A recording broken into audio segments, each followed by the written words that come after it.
When it comes to quality sleep, Ashley has you covered with top mattress brands at winning prices and with special financing options available. You can snooze now and pay later. Plus, your mattress purchase helps give the gift of better sleep to children in need and U.S. Special Operations Forces. Visit your local Ashley store or shop online today and make every snooze count. Financing is subject to credit approval. See store or ashley.com for details. Rosetta Stone is the language learning program with a lasting impact. I've been using their app to learn French, and it's not just about memorizing words, but actually having real conversations. And it's not just French. They offer 25 languages. Right now, Rosetta Stone has an awesome holiday deal, 50% off their lifetime membership. Every language, unlimited access forever. For anyone keen on diving deep into a new language, check out rosettastone.com. It's a game changer.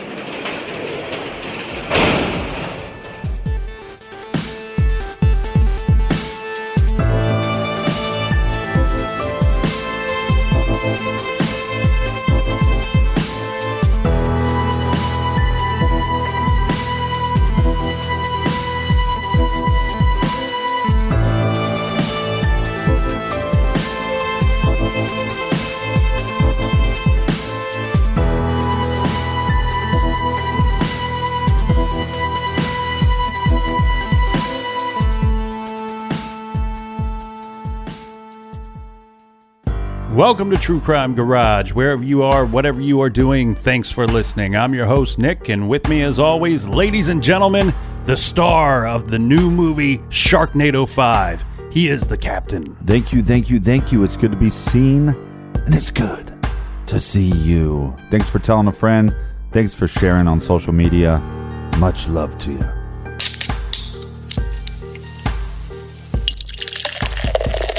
Tonight we are drinking Spotted Cow by New Glarus Brewing Company.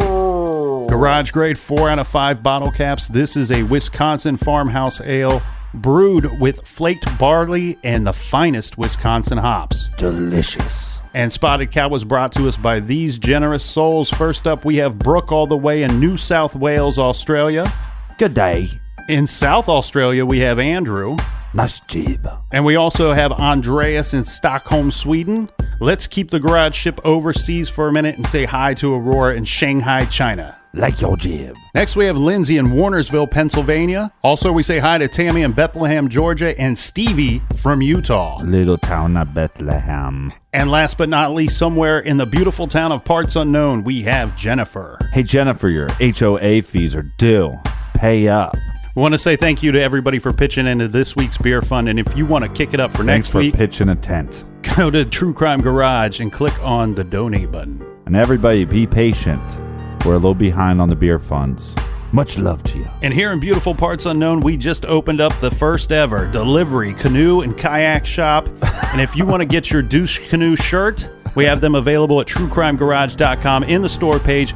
We are taking pre-sale orders up until 4/20. April 20th. So if you haven't ordered one by then, you get no douche canoe shirt. No douche canoe shirt for you, my friend. And don't forget to follow me on Untapped and follow the show on Instagram, Twitter, Facebook, Snapchat, all that stuff at True Crime Garage. And that's enough of the business. Everybody gather around, grab a chair, grab a beer, pitch a tent, and let's talk some true crime.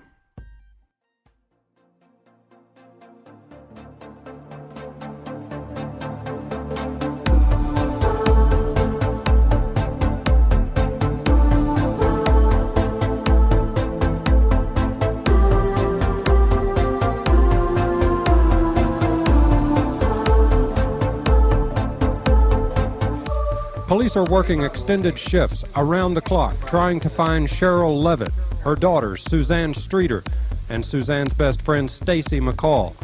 The three disappeared from this house early Sunday morning. The women had attended Kickapoo graduation ceremonies at Hammond Student Center Saturday night. Suzanne and Stacy had gone to a couple of parties, then returned here to Suzanne's home. Investigators suspect foul play. The woman's cars were in the driveway. Their personal belongings, including their clothes and purses, were in the house. There was no sign of a struggle. We are still asking for individuals that may have had contact with either the McCall girl, Miss Streeter, or Miss Levitt.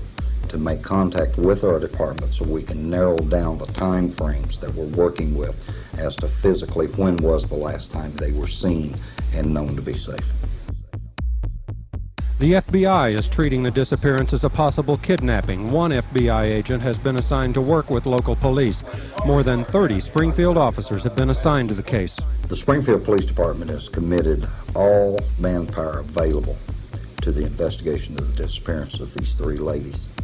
The investigations division itself is divided into 2 teams, each team working 12-hour shifts.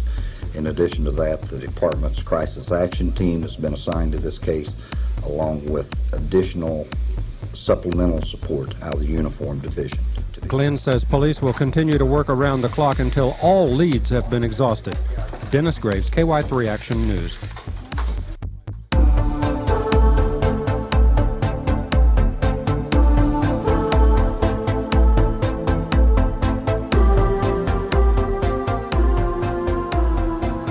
Welcome to day 2 in the garage. We are discussing the famous case of the Springfield Three, the disappearance of Stacy McCall, 18 years old, Susie Streeter, 19, and Cheryl Levette, 41. This is a much requested case. We're just a little less than 2 months away from the 25-year anniversary of this strange disappearance.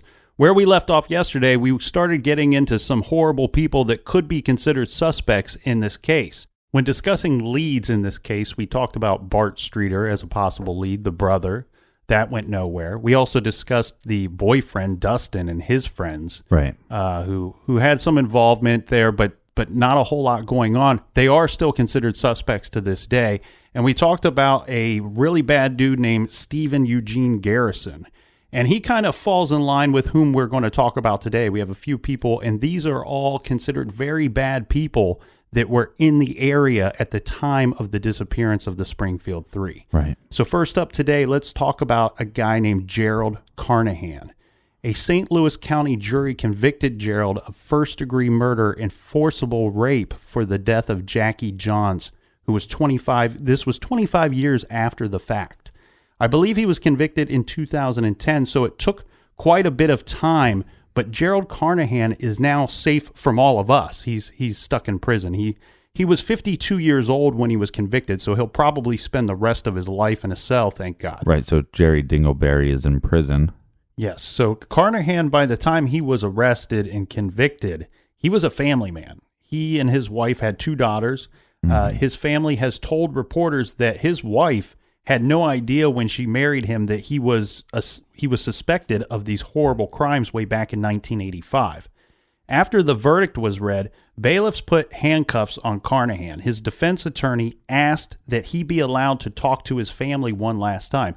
You know, this is nice for Carnahan, but pretty crappy for the rest of us, right? I mean, when he killed Jackie Johns, he certainly didn't give her one last opportunity to talk to her family. Right. So why should he get this privilege? Well, the judge, Captain, apparently he thinks a lot like you and I, because the judge basically ignored the defense attorney's request, not even answering the defense attorney, and the bailiffs led him out of the courtroom. Well, and we're just looking up his picture. I mean, he looks harmless. He looks like a doughboy. Well, yeah. Oh, sorry. Well, it's believed that Carnahan raped and beat Jackie Johns, who was only 20 years old in June of 1985, and dumped her body in Lake Springfield. They started looking at him as a suspect within a week of the murder, but didn't have sufficient evidence to charge him. He was charged in 2007 after criminalists said DNA evidence in semen found on John's body matched Carnahan's DNA. And yes, it was 2010 when he was convicted. Yeah, but at least justice was served. DNA analysis wasn't available, obviously, in the early 1990s. Mm-hmm. The Springfield Police Department got a grant in 2003 that let it afford to look at cold cases such as this one. The Springfield Police Department tested the DNA from samples taken from Jackie John's body and car, but it wasn't able to make a match to any known person. Right. In 2006, the Missouri State Police Highway Patrol got a similar grant for a cold case analysis and again tested the evidence and got a DNA match to Carnahan. after getting a search warrant to take a swab of his saliva. At trial, a highway patrol criminalist testified he didn't know Springfield police sent the same semen evidence to the lab 3 years earlier, which turned out to be almost a stroke of luck because it's possible the highway patrol criminalist may not have even retested the evidence had he known about the previous test. Obviously, he was such a suspect that years later they said, hey, we got to get a warrant to get his saliva. Yes. He was the number one suspect. They just had no evidence to convict him.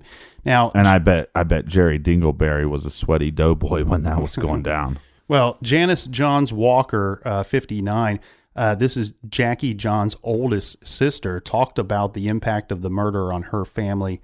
And her mother died in 1988 with cancer, but Walker says that that's not what killed her, saying that her mom grieved herself to death. She would sit and cry, and it took a toll on her. Right. Stating holidays were never the same. Jackie was gone, and that really destroyed the family. It weighed very heavy on all of them throughout the years. So did the doughboy get the electric chair? Well, no, they decided not to seek the death penalty because Jackie John's father was in extremely poor health at the time when they were bringing these charges to trial. Mm-hmm. And the prosecuting attorney feared that he wouldn't live long enough to see the outcome of this trial. So with the family's blessing, they decided to just, waive the death penalty and move forward with the case. So he could get some closure. He got some closure before he would pass on. Well, that's good. That's good news from law enforcement, right? Well, and I tell you what, the thing here that you kind of have to applaud is they found their number one suspect. They stuck with him for 25 years and built a case around this guy. And even though it's justice delayed, it's not justice denied. And the family did get some closure. Here's Carnahan's criminal record. All of these convictions are crimes in 1993 or 1994. And he served time for all of these charges back in the 90s. First, we see second-degree burglary of a business, as well as arson at the same business. He was also convicted of attempted kidnapping of a girl in Springfield, assault of a law enforcement officer, attempted kidnapping and tampering with evidence. In 1993, Carnahan was charged in Greene County with attempting to abduct an 18-year-old girl. Her name was Heather Starkey. So Carnahan's victim type certainly includes the teenage girls, Stacy and Susie. Right. And we see kidnapping and rape charges. These women obviously were kidnapped. So this disappearance of the Springfield Three fits Carnahan's MO. Well, but our problem here is that there were so many people that contaminated the crime scene or where they went missing from that there's nothing that we can test to compare it with this, doughboy. Mm-hmm.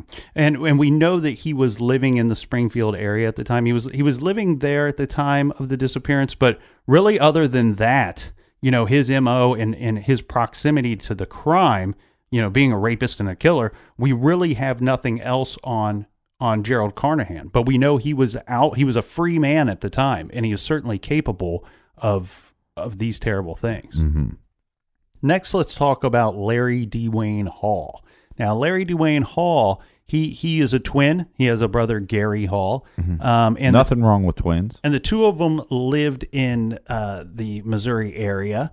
The thing here is, though, it's not so important when you talk about Larry Hall where he lived because he was one of those traveling guys. He did those Civil War reenactments. Mm-hmm. And if you look at pictures of him, you see he's got the mutton chops there. Yeah, his mutton chops are a reenactment of just a horrible crime on his face. Mm-hmm. The main reason that Larry was a suspect, he actually didn't live anywhere near Springfield, but he had a similar vehicle that matched the description of the eyewitnesses. Yes, remember we talked about the Dodge van that the older Moss woman green. had reported being a green color. Mm-hmm. The paper boy saying it was a brown, and then everybody coming forward, and next thing you know, it's purple, black, white, tan, every other color in the rainbow, or I don't know if those colors are in the rainbow. The thing here is though, but he was a traveling guy. He traveled around doing these different Civil War reenactments. A lot of the times he was traveling with his twin brother. Mm-hmm. Now, the thing here is exactly what the captain said. His vehicle matched that van. But this Larry Hall guy is an interesting dude because he is actually only convicted of one murder. And this would be, his victim was Jessica Roach. She was a 15-year-old girl. She was last seen with her sister Mindy as the two were going to the store in Georgetown, Illinois. Her sister said that she was walking down the road with her bike. When the sister returned from the store, she called out for Jessica, and she was not there. She got no answer.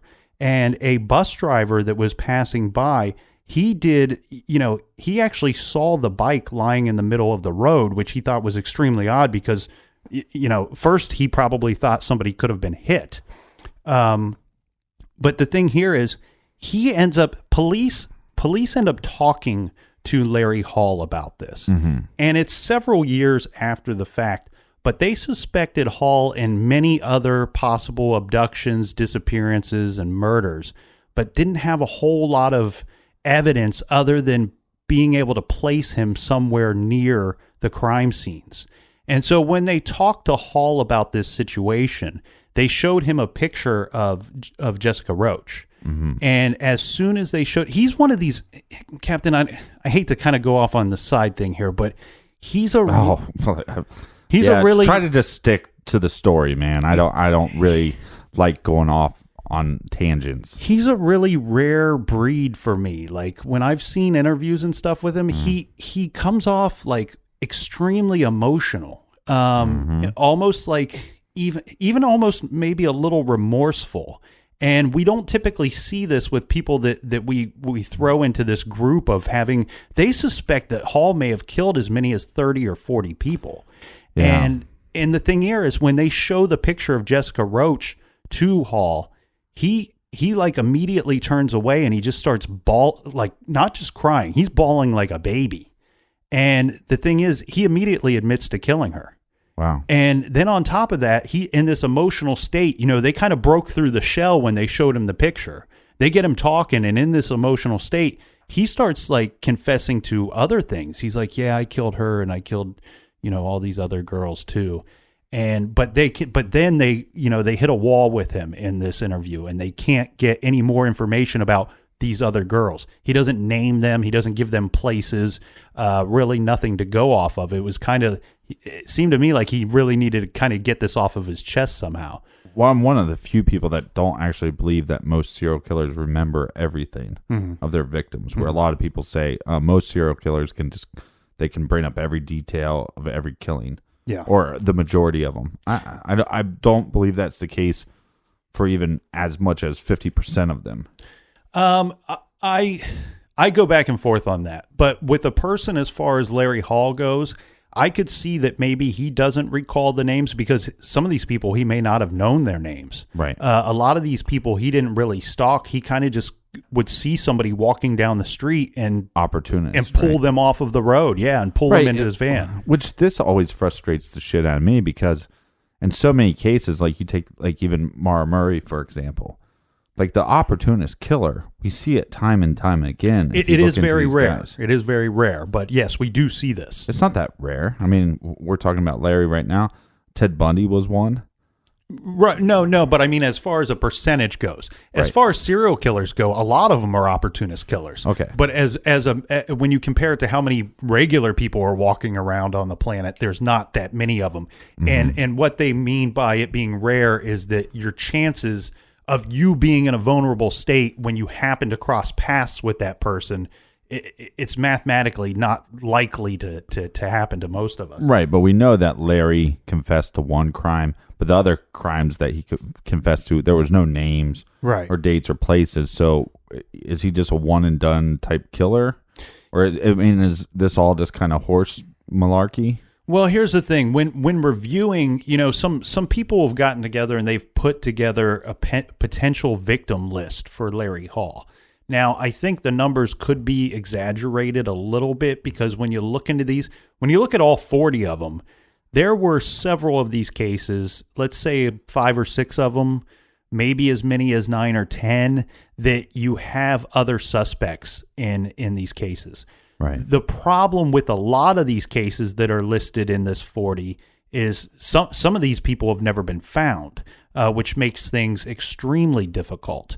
Where I believe that he probably did commit more than one murder, I wouldn't be shocked if he's somewhere in like the teens to the 20s, because he seems like somebody that emotionally he wants to confess, but only for selfish reasons, only to relieve himself of the burden that he's carrying around, not because he wants the recognition of being this prolific serial killer, or not because he wants to actually help anybody else out.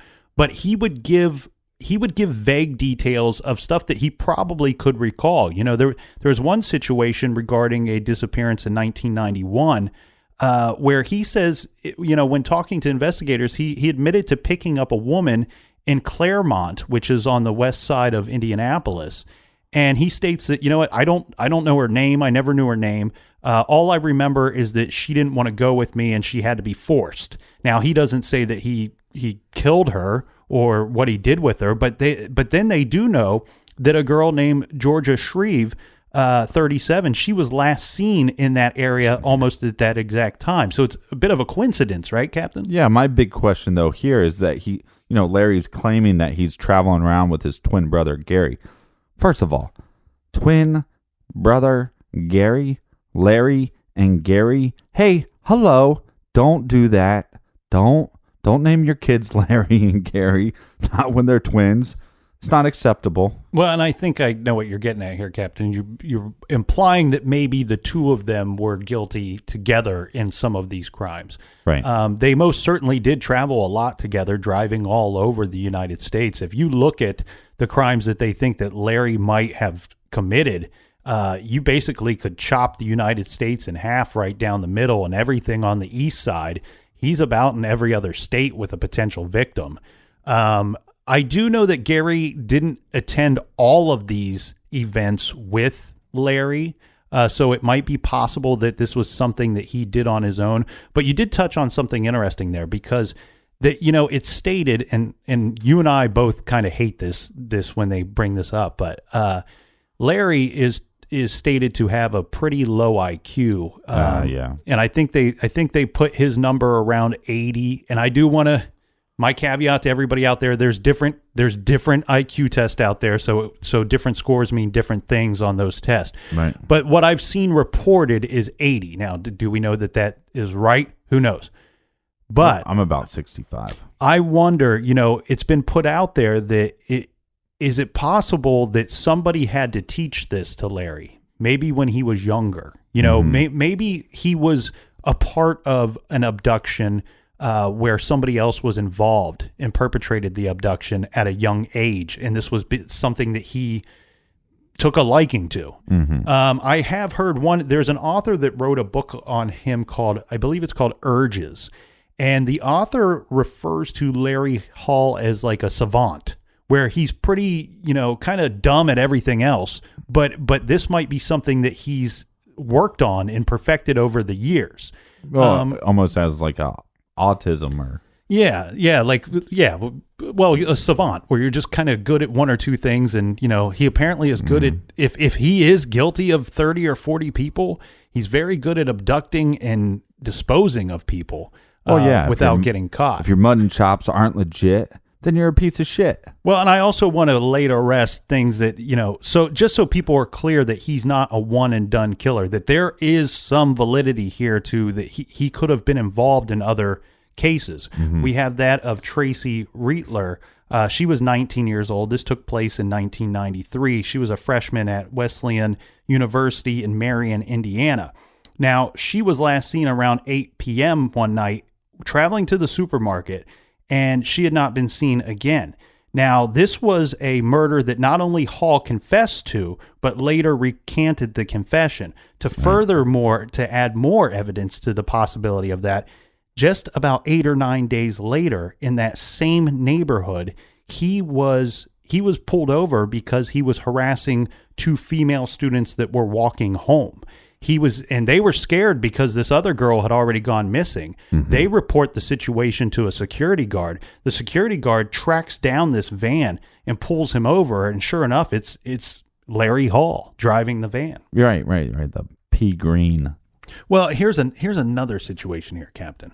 Okay, this took place in May of 1994. Okay, now Larry Hall is pulled over. So 2 years after. Yeah, pulled over by a police officer after he was trying to coax some girls to get into his van. And when he's pulled over, they search the van and listen to the unusual items that they find in his van. They find a spray can of starter fluid, a cotton mask, and cotton balls, a plastic tarp, some knives, and some rope. And the officers also found newspaper articles regarding the disappearance of that Tracy Rietler that we just previously discussed. What's odd about that? Well, it's odd because you could probably spray the starting fluid into cotton balls or a cotton mask and hold it over somebody's face and subdue them and pull them into your van. These seems like these, when you're driving around in a rape van, what's odd about finding those items? I see what you're saying. I'm saying. It very much fits Larry Hall's van. All right, so what happens with this Larry Hall character? Yeah, and I don't want to go through all of the potential victims because we would be here all day and night. But the thing here is that's interesting is after he is sentenced to life for the death of Jessica Roach, we have a situation where his brother, remember old Gare, old Gare Bear, he comes forward and he starts saying that his brother Lair is probably one of the most prolific serial killers that this country's ever seen, that he believes that his brother has been pulling girls and women into the van for 20-some years. Yeah, well, hey, way to bring this up after the fact, jackass. Yeah. And and by the way, I think he's the most prolific serial killer of all time, and he killed all these women. And guess what? I'm writing a book about it. Yeah, well, I might have stretched that a little bit. It was more like 10 or 15 years. But anyway, that's the claims that Gary comes out with after the fact. Now, we have a weird situation here where Larry then retaliates. And he says, you know what? I'm sick of covering up for Gary for all these years. Oh, yeah. See, and what did I say? You're exactly right. And at some point, he says, I'm going to have to tell you what actually happened. He also, but the weird thing here is he actually throws another name into the serial killer pool at the same time. He says, you know what? I kind of, some of these murders were committed by a guy, and I can't remember the name, and it's fair that I don't because we don't even know who this guy is or have any evidence on him. His name was Mayer. It was Lair, Gare, and Mayer. This was somebody that would not have been related to them. It was Barry. Larry, Gary, and Barry. But he claims that he was with this other person who committed some of these murders as well. So a very interesting story regarding Larry Hall and his... Well, and like you said, with his low IQ, maybe he learned it from somebody. Maybe he learned it from his stupid brother. He's interesting because his van fits the description, first of all. Second of all, there would have been two of them. Possibly there could have been two of them, which would have, I think it would be difficult to abduct three women all at the same time. And I think if it were 2 versus 3, it would certainly be easier to pull off in my mind. So that makes him a very interesting suspect, and he's somebody that the armchair detectives should look him up, because if you have a girl that's anywhere from the age of 15 to about 32 of an unsolved crime in your area, and took place in the 80s or the early 90s, and it's on the eastern half of the United States, there's a good chance that he might be considered a suspect in that case. All right, I'm so over Larry and Gary.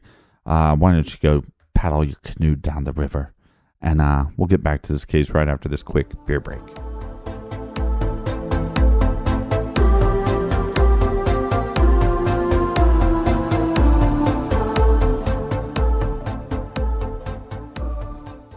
This show is sponsored by BetterHelp. Do you look forward to the holidays? Maybe you struggle with seasonal blues. This time of year can be a lot, and it's natural to feel some sadness or even anxiety about it. But adding something new and positive to your life can counteract some of those feelings. Therapy can be a bright spot, something to look forward to make you feel grounded, and to give you the tools to manage everything going on. If you're thinking of starting therapy, give BetterHelp a try. It's entirely online, designed to be convenient, flexible, and suited to your schedule. Just fill out a brief questionnaire to get matched with a licensed therapist and switch therapists at any time for no additional charge. Find your bright spot this season with BetterHelp. Visit BetterHelp.com/garage today to get 10% off your first month. That's BetterHelp, HELP.com/garage. Dreaming of overseas adventures or connecting more deeply with family from afar? Rosetta Stone bridges the language gap. I've tried others, but Rosetta Stone's immersive lessons and voice feedback technology are game changers. Dive into 25 languages by learning intuitively, just like when you were a kid. And here's the holiday sparkle. Grab a lifetime membership now and save 50%. Gift yourself the world. Head to rosettastone.com now and save 50%. The Angie's List you know and trust is now Angie, and we're so much more than just a list. We still connect you with top local pros and show you ratings and reviews, but now we also let you compare upfront prices on hundreds of projects and book a service instantly. We can even handle the rest of your project from start to finish. So remember, Angie's List is now Angie, and we're here to get your job done right. Get started at Angie.com. That's ANGI, or download the app today.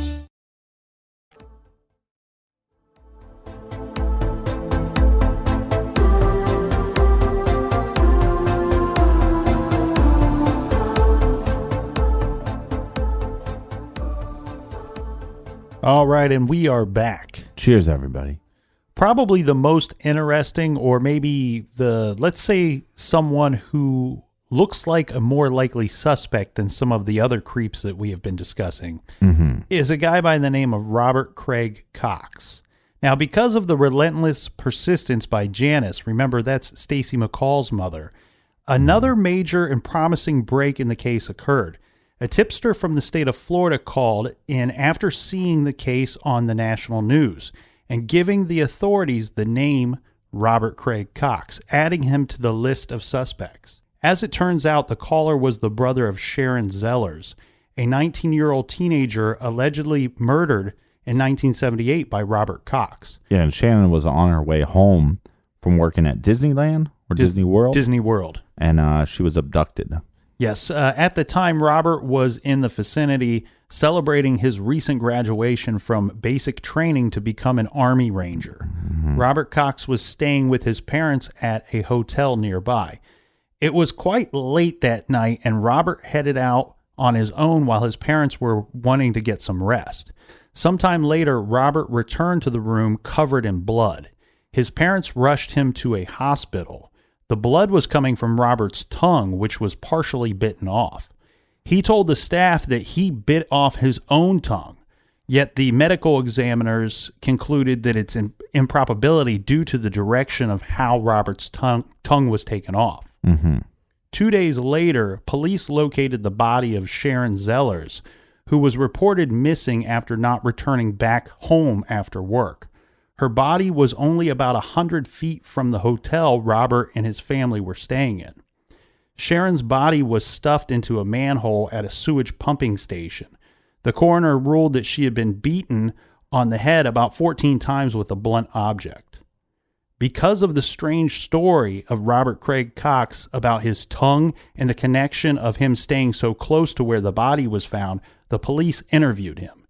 He told police that he had accidentally bitten off his tongue when a big black man hit him during a fight outside of a skating rink. And this rink was really close to where she used to get cigarettes at, like a convenience store, grocery store. Yeah, it was an all-night grocery store, and she would often stop there on her way home from work. Now, the thing here is, Cox said that after the fight at the skating rink that he drove around in his car, he got lost, and returned to the skating rink where a stranger gave him a lift back to the hotel. Yet no blood was ever found in Cox's car. The Good Samaritan could never be found. And deputies working at the skating rink, said no such fight had occurred. The police speculated that Cox had abducted Zellers, forced her to drive to Sandy Grove, then lost his tongue as he tried to assault her. They said Cox... Oh, good for her. Yeah, well, they said Cox, being a well-built Army Ranger who had just completed basic training, probably flew into a rage and beat the girl to death. No murder weapon was ever found. Police were unable to charge him. After this incident, Robert traveled with the Army to California, where in 1985 he was charged and convicted on 2 separate occasions of abduction and assaults of women. Well, then that's the sad thing about this is, when you have these monsters, it's like if they would get caught early, they'd be off the streets, and it would save so many lives. In the first of these 2 cases in California, Cox stalked a woman and grabbed her when she got out of her car. He held a knife to her throat. The woman struggled and then in the process badly cut her hands, bleeding all over his car. She persuaded Cox to take her to the hospital. When police showed up, he fled. The police later found handcuffs and an arsenal of weapons in Robert Cox's home. In the second case, Robert Cox abducted Gidget Wickham at gunpoint from the Monterey Airport parking lot. From the trunk of his car, he grabbed a duffel bag filled with automatic weapons and survival gear. Then he instructed her to drive him to the mountains. She escaped after she got Cox to stop by her friend's house. So she talks him into stopping off on the way at a friend's house, and then things, go badly for Cox, right. Good for the girls. Police arrest Cox after he had held the friend hostage at gunpoint, threatening to kill this friend and then kill himself. Well, just let the friend go and you just kill yourself. Yeah, that would have helped us all out. Well, it was after he's brought up on these charges that Florida, the authorities there, they're like, okay, well, we have all this circumstantial evidence, but now we know what he's fully capable of. So Florida was able to indict him for the murder of Sharon Zeller. Along with the tongue thing and hair and blood samples found near the victim, these were compatible with Robert Cox. Cox testified that he bit through his tongue during that fight. So eventually, Robert, he was taken to trial, in which he was found guilty. And I actually think that they had a really good case here. They also had a boot print of his, a map showing convergent paths of the defendant and the victim the night that she was last seen alive. They found blood in his motel room, blood in her car, but because of unfortunate events, the ruling was eventually overturned as Cox sat on death row, awaiting execution for the beating death of Sharon Zellers. The Florida Supreme Court decided that the puzzle had not yet been solved after all.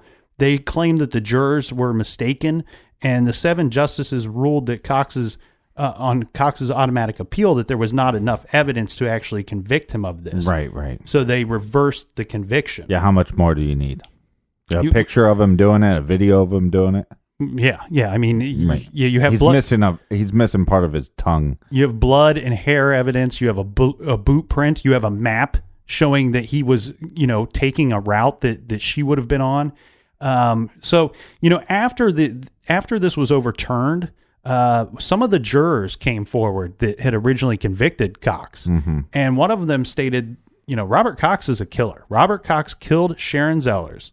Robert Cox will kill again because you have provided him the opportunity. Right. And another one said that if he walks, there will probably be more victims, and the blood will be on the hands of those 7 justices. Right, but so if the jury is coming out and saying all this stuff, and so these justices are coming, like, who got to them?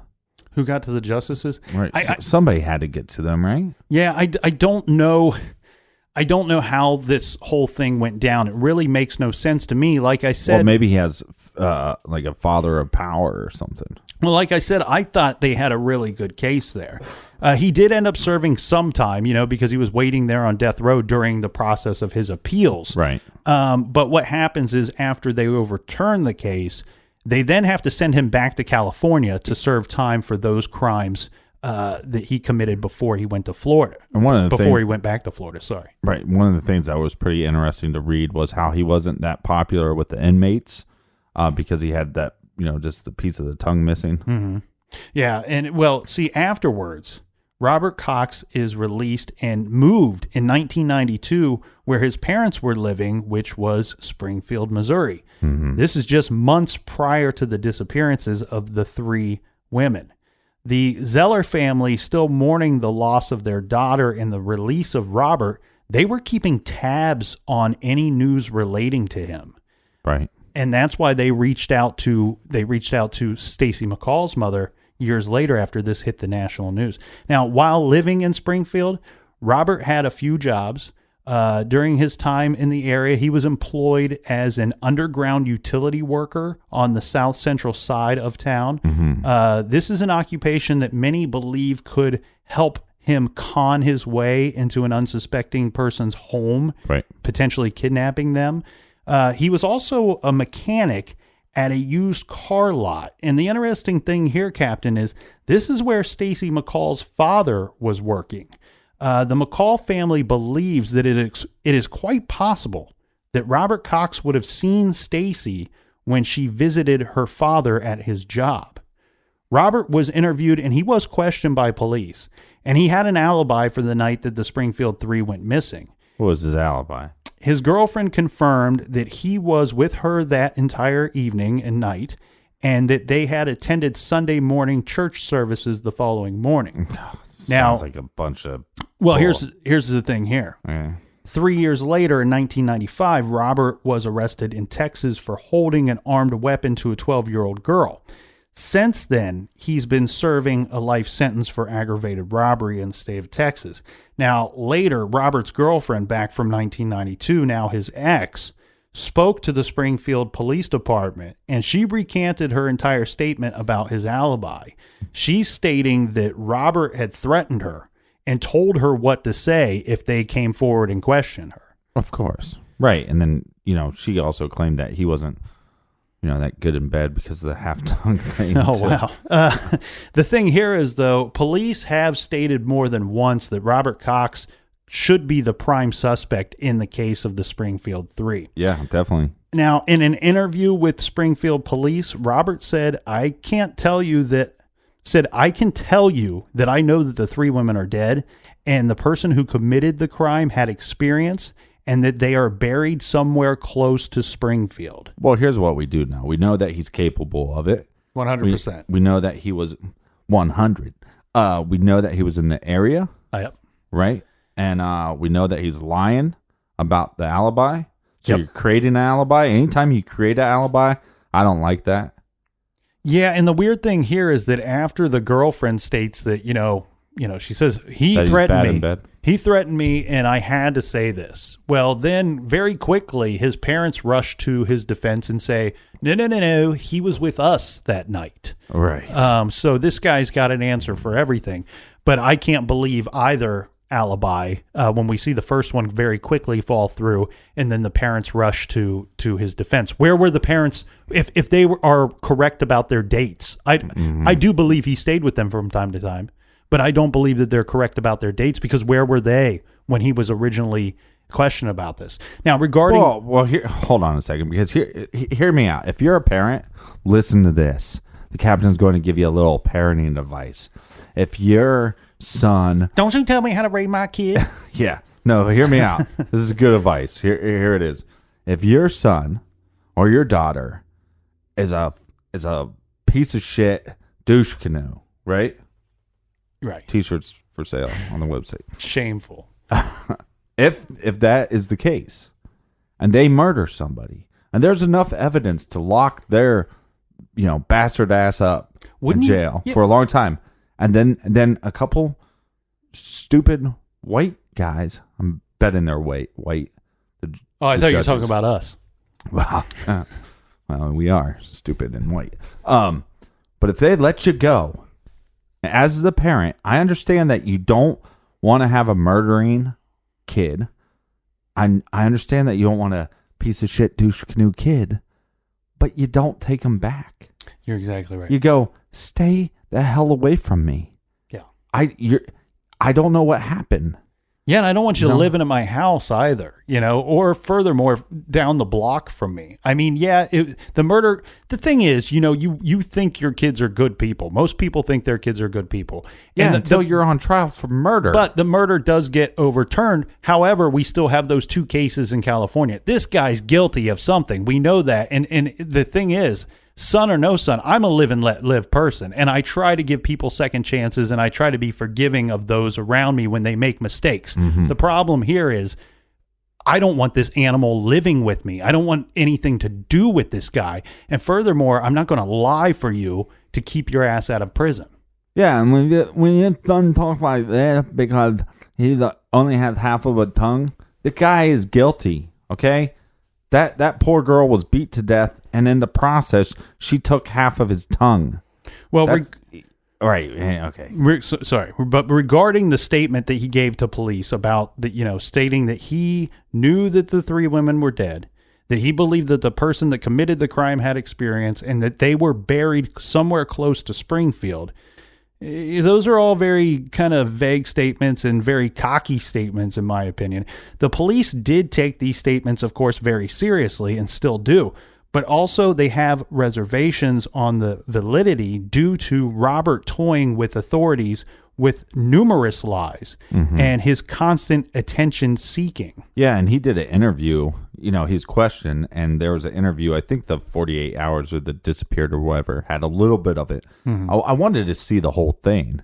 Yes, so I'd like to know more of his story. There's been a local reporter that has covered this, and I can't think of her name, but she's done a lot of good work on this case for many years now. Like I said, we're coming up just 2 months away from the 25-year anniversary.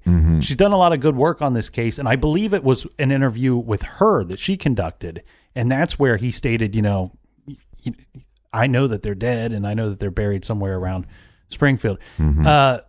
Why I say that those are vague statements is being so far away from, time-wise from the crime, it's very likely that all 3 of them are dead. It's probably most likely. Right. And it's probably likely as well that they're buried somewhere around the Springfield area. This is where you wonder if he's just an attention-seeking jerk, right. Because it's like, oh, well, if they're found buried, months or years from now around the Springfield area, then everybody's going to go, yep, that Robert Cox, he did it. He did it, or he knows all about it. And he seems to like the attention. He likes being interviewed. He likes talking to people. He likes throwing out these shocking statements. Yeah, but like we said, there's all these things that kind of line up, and to think in this small town to have this kind of disappearance of 3 people and 3 women in the middle of, in the middle of the night, disappear into thin air, basically. And you have this animal running around, and he was just recently there. It just seems to be too much of a coincidence. Well, the other thing too is, look at his MO on 3 different occasions. Okay, let's say he's only guilty of the 2 that he was actually convicted of, but on those 2 occasions alone, and the 3rd one that he's suspected of in Florida, he was basically driving around looking for a victim. It's not too far-fetched to think that maybe he was driving around and saw Stacy McCall driving that night, or saw Susie Streeter driving that night and followed him back to the house. Right. Or when they were walking around at some point too. I also think the thing is, like we said, with his occupation, he has, chances are he was driving some kind of van. And then also by working at the used car lot, would have access to other vehicles as well. Well, at the time he was just working the one job as the utility worker, but you're right. He would have used a van for that type of job. Regardless, he would have had access to his own vehicle or his parents' vehicle from living with them at the time. The thing here too, talking about his sort of shocking statements, there are reports out there that say that Robert has said that he will tell the truth about Cheryl, Suzanne, and Stacy once his mother passes away. But he won't do that until she passes away, because he doesn't want to cause her grief or severe disappointment. Well, we can make that happen. Just let me know where that bitch is. Well, here's a news flash to you, Mr. Robert Cox. You're serving life in prison in the state of Texas. Guess what? It's too late, buddy. You've already caused your mother plenty of grief and plenty of disappointment. I shouldn't have called her a bitch. Now, yeah, it's not her fault that he's a monster. The thing but the thing that I don't like about her is that if they're trying to cover up for his ass, maybe they're telling the truth, saying, "Hey, we were with him that night." Well, then he has an alibi. Congratulations. But they're either lying or mistaken. You know what I mean? I doubt that it's the truth. I don't, my gut tells me it's not the truth there. But I do want to be certain to throw this out, that regarding the statements about his mother passing away and that he's withholding information until she does, those statements cannot be confirmed. Those have been kind of rumored statements. Right, and based off those statements, we've had a lot of people kind of looking for where maybe they could be buried. Yes, and this is actually something that they came up with through the tip line, and they've received multiple tips about this over the years that indicate that the bodies of Cheryl, Suzanne, and Stacy are buried underneath the south side parking garage of Cox Hospital, which was being built within the timeline of their disappearance. Just to throw this out there, I don't think that we need to, but it's the Cox Hospital. We were just talking about Robert Cox. It's coincidence. It's not his hospital; just happens to be kind of a creepy. The same name. Yeah, it's a creepy coincidence. In 2010, a reporter using her own money hired a mechanical engineer with a very respectable resume and track record. He specialized in using radar to scan underground. Sure enough, the tips that were coming in, that said that various people might have been buried in the area, they may have panned out a little bit, because while scanning the garage, the engineer noticed 3 anomalies.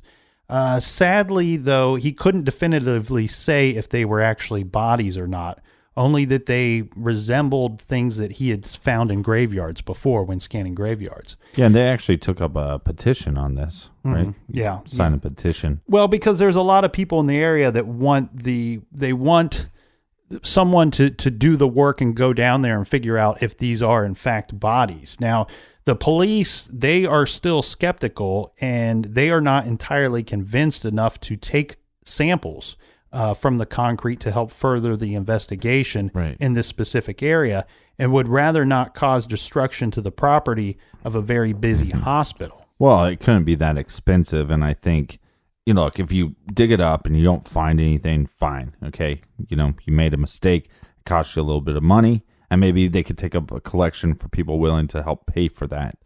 I think but at least you'd get answers. The thing here is, I'm not certain. I don't have an idea of how much it would cost.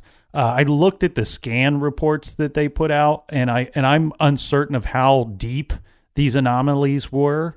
But it seems to me like, depending on the depth, that you might be able to just drill a hole and pull samples from that hole possibly, rather than digging up the whole area. You're exactly correct. Well, thank you. The thing here is, like I said, a lot of people in the area want this to be done. And furthermore, there have been people come forward and said, you know what, I'll pay for it. Including good for them. The engineer and this reporter said, we'll use our money. We'll donate our time as well and pay for this for the city to have it conducted. Well, because you have the family, this is a tragic event for the family, for one. So you need closure for them and the family and friends and all that stuff, but closure for the community. Because once this happens in 92, people start locking their doors more. People not so friendly. Well, not only that, the crime as far as it's concerned on a national level, it's often referred to as the Springfield Three. It's the case is damn near named after your city. Well, now I feel bad for calling that, Springfield 3 on our show. Well, should have made up a different name. That's on your head, my friend. The thing here is, though, Captain, this is a very strange disappearance to me. We have a crime scene where there's no evidence. It seems like nobody saw anything. I do feel like that there's a lot of good suspects, a lot of good candidates that are possible abductors. I think that we've talked about, most of them. Right. One thing I do want to point out, kind of a side note, that on September 27th, 1997, all 3 women were declared dead by the state of Missouri. And I guess this is kind of a state law that 5 years after someone goes missing, the state can then declare that person dead. So their official date of death would be listed as June 8th, 1997. Now, some of that has to be done because of you have like probate courts and things like that. When people pass away, you have next of kin and things that can't go into the proper order until someone's legally declared dead. Unfortunately, with it being almost 25 years since the case, I think we're probably talking about 3 murder victims here. Right. I don't know worldwide how long it goes. I remember reading about somebody being returned or found 23 or 24 years after being abducted or held captive. So it's possible. It's possible, but it's been a very long timeline for these women to have been just disappeared, and with hopes of finding them. Well, and I think it's very sad when you have two teenage girls, becoming young females and what they would be able to do with their life. Mm-hmm. And then you have this mother that just recently became a single mother, and she seemed to be, kind of a person that was, take charge. I'm going to take this little tiny house that's maybe a little bit beat up, and I'm going to fix it up, and I'm going to do something with my life, empowering. I think anytime there's an empowering women, it's a good thing.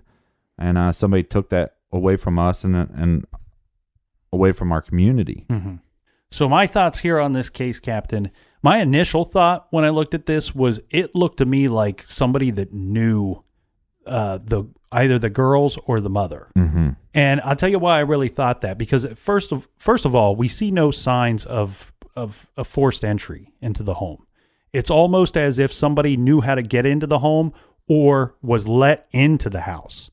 The other thing that really made me kind of back up that initial thought that it was somebody that knew them was the strange and lewd phone calls after the fact. And the reason why is because when I hear that somebody had just recently moved into the home, I didn't think that it was easily accessible to find their phone number. And that therefore it would have had to have been somebody that knew the situation of the house, mm-hmm. would have been let into the home, knowing that a man or men did not live there, as well as knowing the phone number that could have been unlisted because they had just moved in. The problem is we did later learn that Stacy McCall's mother found the address and the phone number in the phone book. Mm-hmm. So, somebody that did not know them could have gained access to the house somehow by conning their way into the home, or being a utility worker claiming that, I don't know that you could say your power's out, because they probably flipped on a light when they came and heard the knock at the door. Right. But the thing here is, the other thing that threw me off was the phone calls afterwards, because you think, what kind of weirdo commits this horrible crime and then would want to potentially get themselves caught because they're calling after the fact? Mm-hmm. And then the more and more I got to thinking about it, the less that seemed unlikely. And I'll tell you why, because, we covered back in episode 35, we covered Dorothy Jane Scott. And remember, she received phone calls all the way up to her abduction. Mm-hmm. And then her family still received phone calls for 4 years, I believe, after the abduction. In that same episode, we talked about a victim named Amy Billick, and her family received phone calls for like 20 years after she disappeared. With the Long Island serial killer, it's believed that he used the victim's own cell phone to call the victim's sister and make threatening phone calls to her after the fact. So I don't think it's that crazy. When I first looked into this, I thought we were probably looking at this ex-boyfriend and his friends as being good suspects because there were 3 of them and they seemed to have some kind of motive and might have been able to get into the house. Right. They would have known that there was no man there.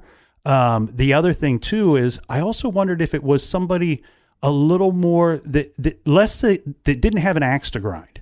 I wondered if maybe they hadn't changed the locks when they moved in. That if somebody would have had a key and knew that women lived there and they were some sicko and decided, well, this is an easy target for me. Right. The thing here is, though, the more that I look at this, I feel like a guy like Robert Cox kind of fits this case better than somebody that knew them. I personally think that if it wasn't somebody that knew the victims, I think that we might have the main guy or guys on our list that we talked about today and yesterday. Right. And I think a guy like Robert Cox could have saw one of those young, attractive women driving around or walking around, like you said, followed them back to the house. And it may be something as simple as 2 girls coming in late at night. One of them didn't lock the door. And he sits outside and he waits for all the lights to turn off. And he waits 45 minutes or an hour afterwards, probably assumes that they've all gone to bed by this point and can catch them off guard. And he happened to go up to the door and it happened to be unlocked. He let himself in, turns on the TV to create some kind of white noise effect, or maybe that has something to do with the dog. I can't figure that part out. The lining up of the purses is weird to me too, because I can't fully grasp if that was something that was done by people that just happened to walk into the house afterward. That could have been the police said maybe 9 or 10 people were in there. Right, or all the girls put their purses together for whatever reason. But it's still weird to me because I believe that all 3 purses were in one bedroom, which would be weird that the mother would leave her purse in the daughter's bedroom or the daughter leave it in the mother's. To me, it almost strikes me as, like if these guys, when they're in there trying to gain control of a situation, they have to kind of calm down their victims. Mm-hmm. And one thing that sometimes they will do is claim like, well, I'm just here to rob you. I'm not here to take you anywhere. I'm not here to do anything terrible to you. I'm not going to kill you. So I need everybody to get their purses. You know what I mean? That kind of thing. Now, we know that the purses weren't ransacked because there weren't keys taken. There weren't money taken. It's been reported that maybe up to $700 was in Cheryl's purse. Right. And that's the other thing why I think that these 3 boys did not do it. They couldn't stop themselves from selling gold teeth for $30 to the pawn shop. Right. I don't think that they would have, between the 3 of them, been able to stop themselves from rifling through the purses and taking cash money. Yeah, one of them would have. Yeah. Well, and maybe the TV too was just turned on for light. Yeah. I mean, like you couldn't find a switch or whatever. And the busted front porch light always gets me. Is weird. Yeah. Yeah. Well, and this Cox guy, it's like I want to call him something. Mm-hmm. It's I don't know what it's called. It's right on the tip of my tongue. Yeah, I don't really think with the 3 boys. I don't look. Just because you're able to steal stuff from a grave doesn't mean that you're able to actually kill and bury 3 individuals. I don't know, but I think this Cox character, I wish he'd come forward and say more, and maybe he will one day, and maybe the community and the family members will get some closure. Because, like I said, I mean, it's tragic that it's women, but also women that were just in their prime of really creating a life and a future for themselves. Well, the thing here is, too, what I would like to see happen is I would like to see law enforcement really stay on to Larry Hall and his brother Gary Hall, not just for the sake of this case of the Springfield Three, but it looks like Larry's certainly guilty of a lot of other things that we are yet to know about, and he seems like he somewhat wants to talk and get some of this stuff off of his chest. He's confessed to things, recanted. He's confessed to things where he's not given names or places or dates. I think at some point, if you pressure this guy long and hard enough, that I think that he will open up and talk, and maybe we can get some closure for the families and get some cases off of the books. The other thing, too, is don't forget about the brother Gary. He seems to want to talk, even though he's throwing all the blame on his brother Larry. Let's get him to talk as well, because maybe he can help us out. Even if Gary's not guilty of anything, maybe he can help us out with cases involving his brother. And to the brother and to all the families, really, we are sorry for your loss, and hopefully one day we'll get closure. And I don't understand why the police department wanted to say, hey, look, we're going to do testing on this concrete and at least to figure out if this is yes or no. And so that they can move forward. And like I said, the community can move forward as well. All right, recommended reading for this week. For this week, we are recommending Warnings Unheeded by Andy Brown. This is really an incredible story. Andy Brown tells the true story that he lived. This is the true story of a law enforcement officer who kills a mass murderer. And then he tells us the fascinating details and the twisted circumstances that brought the 2 of them together on that fateful day. You have to check out Warnings Unheeded by Andy Brown. There is really no other book out there like this.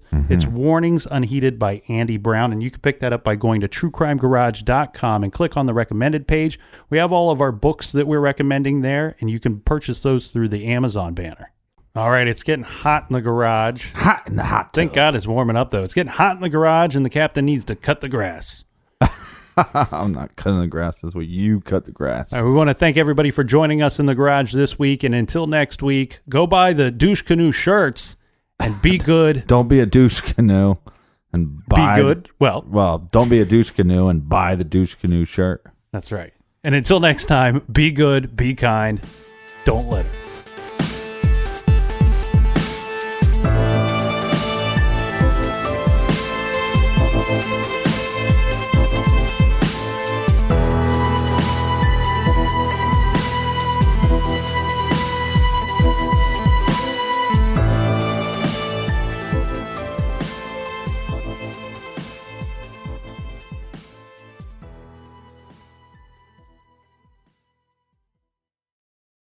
You can live out your MasterChef dreams when you find a professional on Angie to tackle your dream kitchen remodel.